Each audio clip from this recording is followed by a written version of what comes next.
I'm here with 97 Roscoe, and we are just having a conversation we wanted to include you on. I mean, this is kind of a heavy question to start out with, but why do people choose to be in a religion? Wow. Um, from my experience, I feel the largest factor for people being involved in religion is obviously their parents. Now, not 100% of people that are involved with a religion or in Christianity or what have you are in it because of their family, but I believe that parents basically pass on their religion to their kids. And if you're in America, you're going to be Christian. If you're in India, you'll probably be Hindu. If you're in Saudi Arabia, you'll probably be a Muslim. The number one factor, I believe, is your parents. And my parents were Baptist, so I grew up Baptist. My parents were fairly liberal Baptists. My fundamentalism came into play when I was in high school, when I got involved with Young Life. Becoming a Christian my second time, which is very common within Christianity, um, at a Young Life camp. And so that's where my conservative evangelical views were developed and began. And then from there, I became more and more conservative and evangelical. For me, I had very loving parents, um, but not perfect parents, especially my father. He was very distant, emotionally absent. And so for me, getting involved with religion and Christianity, especially at Young Life, I was feeling the father figure gap. So at Young Life, I was very drawn into the leaders. You know, I was, 16, 15, 16, and there are these guys that are 26, 27 years old, and they're paying attention to me.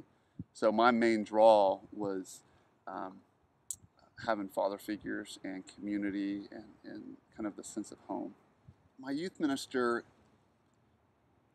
he was probably the main father figure for me. He was gentle, he was kind, he was not judgmental whatsoever, very wise, soft spoken, stuff that I desired in my father, but I wasn't receiving. And so that was my draw with my youth minister in high school. Now, some people would say, well, you can attribute those things to his religion. He was that way because he was Christian. How might you respond? Um, and part of it might be true, you know, but at the same time, since then, I've met very kind, soft spoken, wise, gentle people um, who are not believers, who aren't involved with a religion. So it can go either way. I know people who are jerks who are Christians. I know people who are jerks who are atheists. I know beautiful, kind people who are Christians and beautiful, kind people who are atheists. I think it's more a human issue than a religion issue. Young Life was actually my sophomore year in high school. Okay. Yeah, that's when I became a believer my second time. Second time. Yeah, First that's time. when it really stuck. You know, Young Life does it does a great job at allowing kids to be kids. You know, in this society where kids are almost forced to grow up so fast, especially with social media and internet and this and that. Um, but they allow kids to be kids. And they can play games, they can sing songs. It really is good, clean fun. Um, but at the same time, I was on Young Life staff for a while, actually. And I can remember in Young Life staff training, they talked about how we do these games and skits so everyone feels together. We focus in on a couple kids and bring them up on stage and allow them to do games in front of everyone to make them feel special.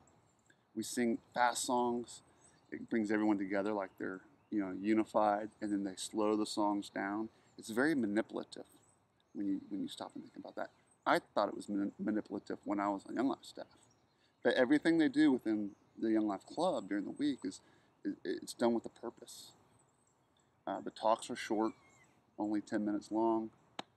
They focus on the gospel. And so for me, that was kind of negative, especially looking back on it. There's almost a cult feel to it. It's been described as a cult. I've heard it described as that for years, even when I was on Young Life staff. But again, there are some positive aspects to it, but they're also targeting kids within the public schools. And many public schools allow them on campus. I remember when I was on Young Life staff, I had free reign in the halls, on campus, at lunchtime, During all that school. During school. Yeah. I was not expecting that.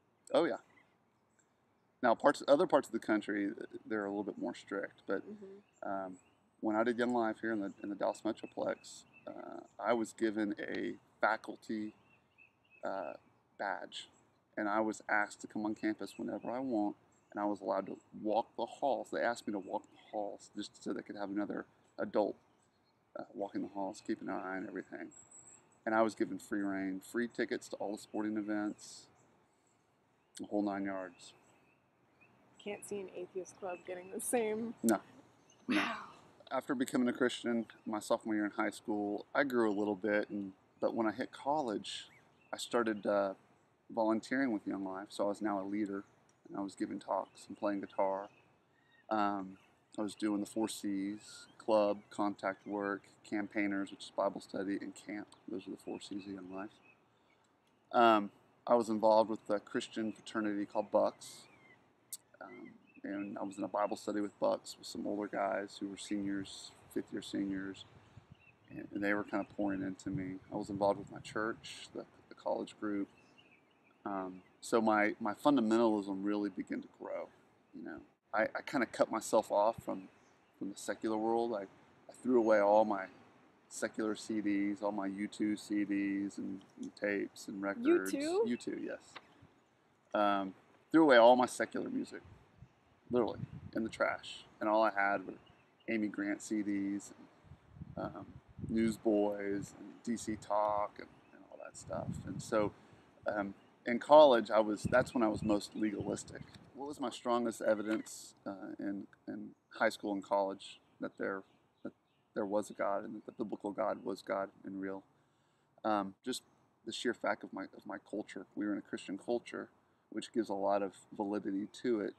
And then from there, I would just say the adults in my life. When adults tell you something, that this is real and this is true, and you're a kid, you believe them.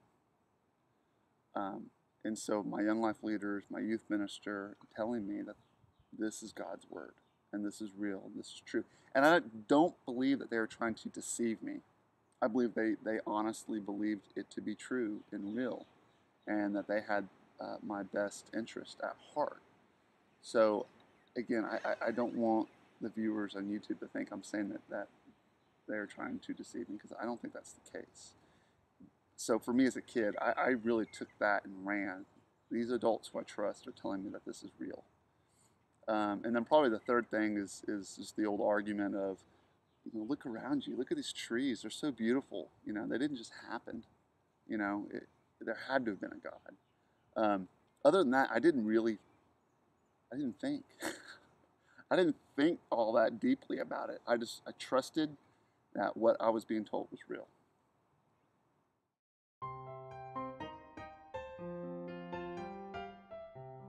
I don't like to hear my voice on camera. No? I'm gonna have a hard time watching this. Really? Yeah. Is this gonna be on the making of the video? That'd be funny. Yeah, even T does that to me. We'll include that in the outtakes. No. No.